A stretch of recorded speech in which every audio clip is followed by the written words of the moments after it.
भंडारा जिल्ह्यातील कोलारी येथील शेतकऱ्यांनी आपल्या शेतीमधून लाखोंचा नफा कमवलाय। मोरेश्वर सिंगणजुडे या शेतकऱ्याकडे 8 एकर शेती आहे। शेती पिकातूनच ते आपला उदरनिर्वाह चालवतात।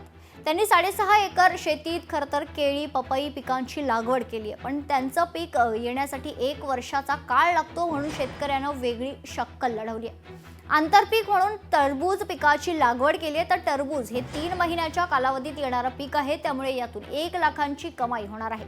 या शेतकऱ्यांची बातचीत केली आमचे प्रतिनिधी सरवर शेख यांनी।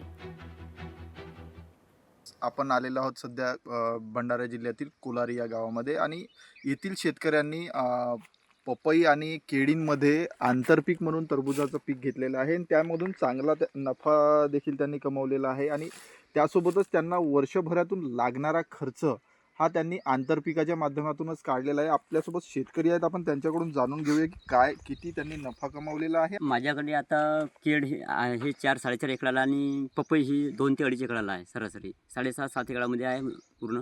हे वर्षभराचे पीक आहेत। त्याच्यामध्ये मी आंतरपीक टरबूज बाहुबली हे वाण लावलेलं आहे माझ्याकडे 6.5 एकराला आंतरपीक म्हणून।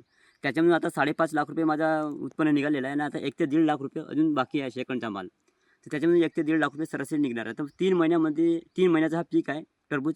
तर 3 महिन्यामध्ये आपल्याला हा 6.5 लाख रुपये सरासरी आपल्याला देणार आहे। म्हणजे मला जो लागणारा खर्च आहे केळीला आणि पपईला, हा तो खर्च टरबूजच्या पिकाने काढलेला आहे आणि केळ आणि पिकातून जो उत्पन्न मिळणार आहे तो मला सुद्धा नफा राहणार आहे। त्या शेतकऱ्यांनी धान पिकाकडे चिपटून न राहता त्याच्यामध्ये काहीतरी बदल करायला पाहिजे आणि भाजीपाला तसेच फळपीक याच्याकडे वळायला पाहिजे जास्तीत जास्त, आणि विशेषतः फळपिकामधूनच आंतरपीक घ्यायला पाहिजे। धान पिकासोबतच शेतकऱ्यांनी कुठंतरी नगदी पिकांकडे वळावं असे मोरेश्वर सिंगणजुडे यांचं म्हणणं आहे। सरवर शेख, लोकशाही मराठी, भंडारा। लोकशाही मराठी ऐका, पहा, जागरूक रहा।